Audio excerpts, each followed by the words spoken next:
Mic check MC कलाकार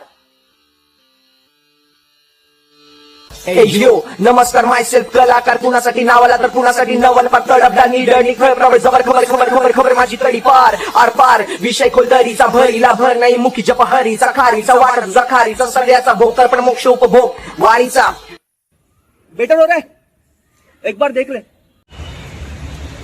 कैसा दिख रहा है थोड़ा बेटर हो सकता है। साला वो एंगल में ना किक नहीं आ रहा यार। एक काम करते हैं, हाँ उस स्टैचू को फ्रेम में लेते हैं। हाँ वो स्टैचू तू लेना ब्रो, चल।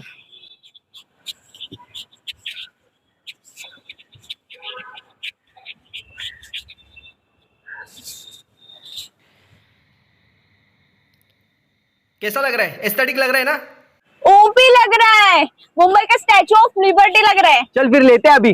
ओके ए यो ए यो ए यो क्या हुआ, फ्रीज क्यों हो गई?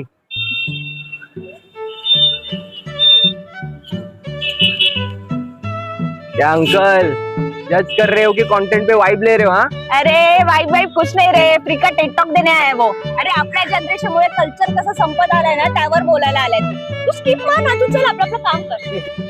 चल one more take legacy level energy okay और फुल 10,000 और अरे खरा और तर आमचा होता। क्या प्रॉब्लम क्या है अंकल आपका? अरे जाने दे, तो को कहाँ टेंशन दे रहा है तू? नाही एक मिनिट कोण आहात, कोण हो तुम्ही? हा कलाकार कलाकार म्हणजे नक्की काय? Singer musician let me guess तुम्ही ते पथनाट्यवाले आहात का? नाटक देखो वाले ओ एटीट्यूड ब्रो, बोलो ना क्या सीन है आपका? तुम्ही मला काही म्हणू शकता, सिंगर म्युझिशियन किंवा मग रेबेल। ओ भाई साहब, अंकल का कॉन्फिडेंस तो देख ना भाई। मान लिया अंकल आप सिंगर हो तो हमारे साथ एक अंडरग्राउंड बैटल तो कर दो ना, हरला तरी को डैमेज।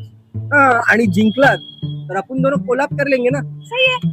माझा ऑलरेडी कोलॅब आहे माझ्या अण्णासोबत। अन्ना कोई नया रैपर है क्या? पहली बार नाम सुना था इसलिए पूछा। नाहीतरी आजकाल AI वर म्युझिक आणि बीट बनवून बरेच जण स्वतःला म्युझिशियन समजतात, सो कॉल्ड म्युझिशियन। AI अरे आमची गाणी अस्सल ओरिजिनल होती। ओ तुम्ही मग कशा टाइपची गाणी बनवता सांगा जरा, म्हणजे लव ब्रेकअप का एकदम सॅड बॉय? माझ्या गाण्यांचा टाईप एकच, महाराष्ट्र। माझी गाणी मराठी माणसाचा, कष्टकऱ्यांचा आणि इथल्या शेतकऱ्यांचा आवाज होती आणि राहतील। डॅम ब्रो, हेवी साऊंड करते तुम्ही एकदम। तुमचं काही ओरिजिनल असेल तर ऐकवा ना प्लीज। चला ऐकवतो। माझी मैना गावाकडे राहिली माझ्या जीवाची होती या कायली। माझी मैना गावाकडे राहिली माझ्या जीवाची होती या कायली। मैना रत्नाची खाण माझा जीव की प्राण नसे सुखाला वाण। तिच्या गुणांची छक्कड मी गायली माझ्या जीवाची होती या कायली। वा वा क्या बात क्या बात, काय रोमॅन्टिसिझम आहे तुमच्या वर्डिंग्स मध्ये। Seriously uncle crazy. माझ्या अण्णाचे शब्द म्हणजे काळजात कट्यार। एग्जैक्टली, आणि काय डिस्क्रिप्शन लिहिलंय यार, लड़की को सॉलिड पेंट किया है। सही है, crazy. मतलब ओती बांधा चंद्राची कोर आणि भुवया म्हणजे इंद्रधनुची कमान। क्या बात है, क्या लिखा है। और अंकल आपका वॉइस मतलब फुल गूजबम्स, राणा राणा। धन्यवाद धन्यवाद। पण हे गाणं त्याने कुठल्या मुलीसाठी नव्हतं लिहिलं। मग कोण होती ही मैना? अरे मैना म्हणजे महाराष्ट्राच्या काळजाचा तुकडा। ओ म्हणजे नॅशनल क्रश टाइप ना, म्हणजे साई पल्लवी रश्मिका मंदाना तसा। अरे तेरे प्रोसेसर में लोचा है क्या? साई पल्लवी रश्मिका या त्यांच्या काळात थोडी होत्या, अंकलच्या काळामध्ये नर्गिस आणि मधुबाला होत्या। पण अंकल तुमच्या ट्रॅक मधली ही मैना कोणती आहे? अरे अशा लाखो रश्मिका आणि मधुबाला ओळखून टाकल्या ना तरी आमच्या महिन्याची सर येणार नाही कुणाला। कारण आमची मैना म्हणजे काही हाडामाताची बाई नाही, तर ती राकट दगडाच्या खाणींचा, 12 गडगड्यांच्या विहिरीचा, ऐतिहासिक मंदिरांचा आणि मराठेशाही बुरुजांचा धगधगता इतिहास आहे। वाह, बात में तो वाइब है अंकल, पण ना मला त्याचा अर्थ काही काही समजला नाही. थोडं सिंपल व्हर्जन ड्रॉप करा ना. महिना म्हणजे संयुक्त महाराष्ट्राच्या लढ्यातली भळभळती जखम. महाराष्ट्रापासून दूर गेलेली मराठी माणसाची बेळगाव, निपाणी आणि कारवार ही गावं. शाळेला तुम्ही तर प्रोपागेंडावाले आर्टिस्ट निघालात. नाहीतर आजकाल फिल्म्स आणि सॉंग्स मध्ये नुसता पॉलिटिकल ड्रॉप चालू. एक्झॅक्टली. पण यांच्या ट्रॅक मध्ये ना प्रॉपर प्रोटेस्ट ट्रॅक वाली फिलिंग आहे. एक मिनिट, तुम्ही ते मराठीसाठी मोर्चा आणि आंदोलन काढता त्या स्क्वॉडचे तुम्ही मेंबर तर नाही आहात ना?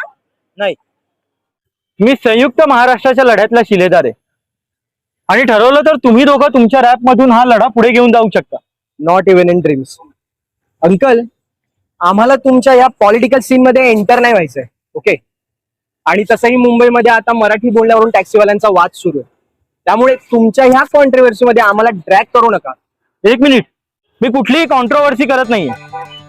खरं तर हा मुद्दा पॉलिटिकल नाहीये, तर हा मराठी माणसाच्या अस्मितेचा मुद्दा आहे. या मुंबईच्या जमिनीवर तुम्ही पाय ठेवून उभे आहेत ना, ही जमीन सिमेंट कॉन्क्रीटची नाहीये, तर मराठी माणसाच्या रक्ताने बनलेली जमीन आहे ही. अंकल यार, की तुम्ही सेम हिस्ट्री रिपीट करताय.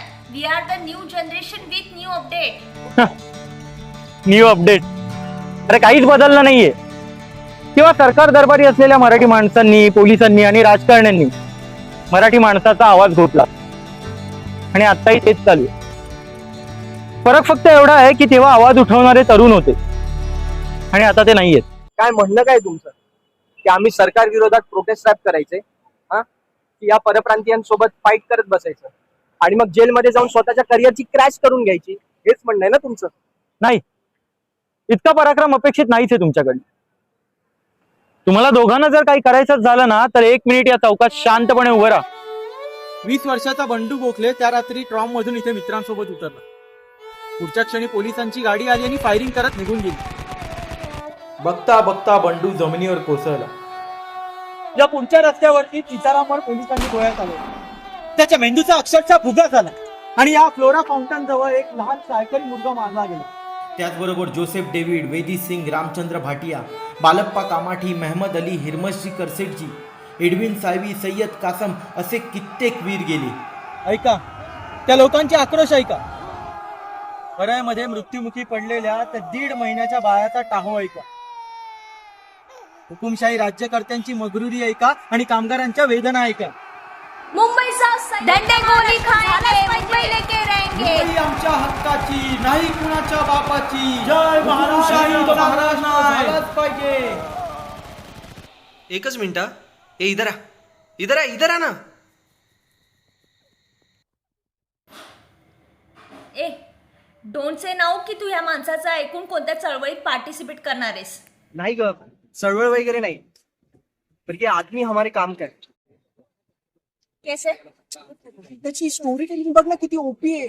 इमॅजिन कर, माझा रॅप आणि त्याचे शब्द.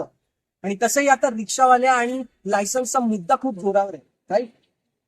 तो मी विचार करत होते की त्याच्यासोबत कोलॅब करून मी एक छान रॅप ड्रॉप करू शकतो ब्रो. रिअली? येस, बिलीव्ह मी. हॅबॉक नाही झालं ना, तर मी माझं युजर नेम बदल.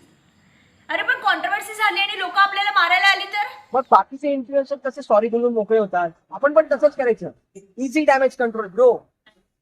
आम्ही तेव्हा दिल्ली पुढे नाही झुकलो, तुम्ही गल्ली पुढे झुकणार.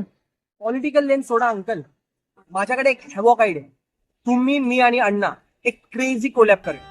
कसं आहे मित्रा, फेमसाठी अस्मिता सेल आउट करणाऱ्यांसोबत मी आणि अण्णा कोलॅब करत. आणि तसंही माझी फॅन फॉलोइंग तुझ्यापेक्षा जास्तच होती. तरी किती? 30K, 50K, 1 million. 3 crore. 3 crore. 3 crore त्यावेळी. हो, त्यावेळी म्हणजे 1956 मध्ये. मला नाही वाटतं 1956 मध्ये कोण होतं एवढं सगळं बघायला. उगाच काहीतरी कॅप मारते ना तुम्ही. 1-2 लाख फॉलोअर्स असणाऱ्यांना 3 कोटी जास्तच वाटणार नाही. आणि तुमच्यासारख्या लोकांना काय करणार रिअल इन्फ्लुएन्स. महाराष्ट्र या नावाचा इन्फ्लुएन्स आणि फॉलोइंग इतकी होती की 107 लोकांनी याच्यासाठी प्राणाची आहुती दिली. ज्या लोकांनी महाराष्ट्र या नावाला विरोध केला त्याच लोकांच्या तोंडून यातने महाराष्ट्र हे नाव वजवून घेतले. कमीने आणि बदतमीज म्हणून ज्या चाचांनी मराठी माणसाची थट्टा केली, त्याच चाचांना संयुक्त महाराष्ट्रासाठी अभिनंदन करायला आपल्या चौपाटीवर यावं लागेल. याला म्हणतात इन्फ्लुएन्स. नाहीतर आजकालचे राजकारणी आणि तरुण पिढी मुठभर टॅक्सीवाल्यांपुढे झुकून मराठीचा मुद्दा बाजूला ठेवतो. कसं आहे अंकल, हे सगळं बोलायला इझी, नाहीतर काय, मुंबई ही सगळ्यांची आहे, कारण मुंबईच्या नावातच आहे मुंबाई. आणि आई कधीच भेदभाव नाही करत. पण जेव्हा याच आईच्या छाताडावर चढून मुलं नाचायला लागतात ना, तेव्हा याच आईला काली बनावं लागतं. अंकल यार, कशाला इमोशनल कार्ड प्ले करताय? मुंबई ही सगळ्यांची आहे. मुंबई ही फक्त आणि फक्त मराठी माणसाची आहे. Oh my God, what is this nonsense? Mumbai काय मराठी माणसाने विकत घेतली का? हो, मुंबई विकतच घेतली शहिदांच्या रक्ताने. आणि प्रॅक्टिकलीच बोलायचं झालं तर उंबरगाव आणि पश्चिम खानदेशातील 156 गावं आपण गुजरातला दिली आणि याच सोबत 36 कोटी रुपये देखील दिले. त्यामुळे छाती ठोकून सांगा, होय, मुंबई महाराष्ट्राची आहे. हो अंकल, तुम्हाला जर कोलॅब करायचं नसेल ना तर तसं सांगा, पण माझा ब्रेन फ्राय करू नका प्लीज. आणि तसंही माझा अजून बरेच शूट बाकी आहे. ठीक आहे, एकच प्रश्न विचारतो, तुझं रॅप कुठे जन्माला आलं होतं मित्र? Bronx, New York city. आणि कशाला जन्म झाला होता रॅपचा? लोकांच्या राईट साठी. मग किमान त्याची लाज बाळग. जी कला लोकांच्या हक्कासाठी जन्माला आली तिचा वापर इथल्या लोकांसाठी, महाराष्ट्राच्या मातीसाठी कर. येतो मी. And sorry to disturb your. एक मिनिट अंकल, तुम्ही जर 1956 मधील आहात तर मग तुम्हाला आमची भाषा, आमचा स्लँग, आमचा स्वॅग कसा काय माहिती? कलाकाराला काळासोबत अडॉप्ट व्हावं लागतं. बदलत्या काळात बदलत्या भाषेमध्ये एक्सप्रेस व्हावं लागतं. तेव्हा माझी मैना गावाकडे राहिली होतं. आता काहीतरी वेगळं असेल. खरं बोलला का अंकल? बाय द वे, तुमचा आणि तुमच्या पार्टनरचा इन्स्टा आयडी सांगा ना. अरे इन्स्टावर काय शोधतोस? गुगलवर शोध. शाहीर अमर शेख आणि अण्णा भाऊ साठे. शाहीर अमर शेख व अण्णाभाऊ साठे यांनी शाहिरी व लेखनातून संयुक्त महाराष्ट्राच्या लढ्याला बळ दिले. म्हणजे हे खरंच आपल्याला भेटायला आलेले? I don't know bro, but जो कोणी होता बंद सॉलिड होता यार. पण त्यांच्या बोलण्याने लगेच इन्फ्लुएन्स झाला का? I don't know. I don't know.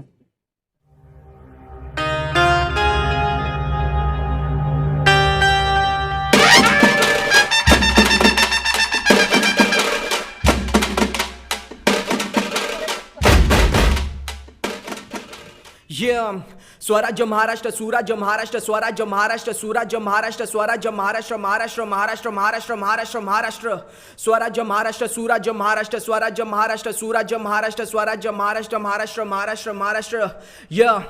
कळतंय का? घुसखोरी होते, तुमच्या आमच्या घरात चोरी होते, विषबाधा महाराष्ट्रात होते, तुमच्याच घरात. तुमची याच किंमत किती आहे?